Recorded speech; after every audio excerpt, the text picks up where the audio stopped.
ओम श्री परमात्मने नमः। त्रयोदशोध्याय। अध्याय 13वां। अध्याय का नाम क्षेत्र शरीर और क्षेत्रज्ञ आत्मा परस्पर अत्यंत विलक्षण है। केवल अज्ञान से ही इन दोनों की एकता सी हो रही है। क्षेत्र जड़, विकारी, क्षणिक और नाशवान है एवं क्षेत्रज्ञ चेतन, ज्ञान स्वरूप, निर्विकार, नित्य और अविनाशी है। इस अध्याय में क्षेत्र और क्षेत्रज्ञ दोनों के स्वरूप का उपयुक्त प्रकार से विभाग किया गया है, इसलिए इसका नाम क्षेत्र क्षेत्र विभाग योग रखा गया है। अध्याय का संक्षेप। इस अध्याय के पहले श्लोक में क्षेत्र शरीर और क्षेत्रज्ञ आत्मा का लक्षण बतलाया गया है। दूसरे में परमात्मा के साथ आत्मा की एकता का प्रतिपादन करके क्षेत्र क्षेत्रज्ञ के ज्ञान को ही ज्ञान बतलाया गया है। तीसरे में विकार सहित क्षेत्र के स्वरूप और स्वभाव आदि एवं प्रभाव सहित क्षेत्रज्ञ के स्वरूप का वर्णन करने की प्रतिज्ञा करके चौथे में ऋषि, वेद और ब्रह्मा सूत्र का प्रमाण देते हुए पांचवें और छठे में विकारों सहित क्षेत्र का स्वरूप बतलाया गया है। सातवें से 11वें तक तत्व ज्ञान की प्राप्ति में साधन होने के कारण जिनका नाम ज्ञान रखा गया है, ऐसे अमानित्व आदि 20 सात्विक भावों और आचरणों का वर्णन किया गया है। तदनंतर 12वें से 17वें तक ज्ञान के द्वारा जानने योग्य परमात्मा के स्वरूप का वर्णन करके 18वें में अब तक के प्रतिपादित विषयों का नाम बतलाकर इस प्रकार प्रकरण को जानने का फल परमात्मा के स्वरूप की प्राप्ति बतलाया गया है। इसके बाद प्रकृति और पुरुष के नाम से प्रकरण आरंभ करके 19वें से 21वें तक प्रकृति के स्वरूप और कार्य का तथा क्षेत्रज्ञ के स्वरूप का वर्णन किया गया है।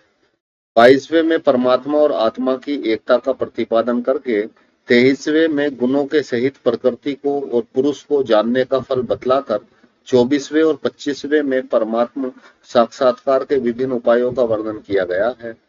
26वें में क्षेत्र क्षेत्रज्ञ के संयोग से समस्त चराचर प्राणियों की उत्पत्ति बतलाकर 27वें से 30वें तक परमात्मा संभाव से स्थित, अविनाशी और अकर्ता है तथा जितने भी कर्म होते हैं सब प्रकृति के द्वारा ही किए जाते हैं तथा सब कुछ परमात्मा तत्व से ही विस्तृत है और उसी में स्थित है। इस प्रकार समझने का महत्व और साथ ही उसका फल भी बतलाया गया है। 31वें 33वें तक आत्म के प्रभाव को समझाते हुए उसके अकर्तापन का और निर्लेपता का दृष्टांतों का निरूपण करके अंत में 34वें श्लोक में क्षेत्र और क्षेत्रज्ञ के विभाग को जानने का फल परमात्मा की प्राप्ति बतलाकर अध्याय का उपसंहार किया गया है। संबंध। 12वें अध्याय के आरंभ में अर्जुन ने सगुण और निर्गुण उपासकों की श्रेष्ठता के विषय में प्रश्न किया था। उसका उत्तर देते हुए भगवान ने दूसरे श्लोक में संक्षेप में सगुण उपासकों की श्रेष्ठता का प्रतिपादन करके तीसरे से 5वें श्लोक तक निर्गुण उपासक का स्वरूप, उसका फल और देहाभिमानियों के लिए उसके अनुष्ठान में कठिनता का निरूपण किया। तदनंतर 6 से 20वें श्लोक तक सगुण उपासक का महत्व, फल, प्रकार, भगवत भक्तों के लक्षणों का वर्णन करते करते ही अध्याय की समाप्ति हो गई। निर्गुण का तत्व, महिमा और उसकी प्राप्ति के साधनों को विस्तार पूर्वक नहीं समझाया गया। अतएव निर्गुण निराकार का तत्व अर्थात ज्ञान योग का विषय भली भांति समझाने के लिए 13वें अध्याय का आरंभ किया जाता है।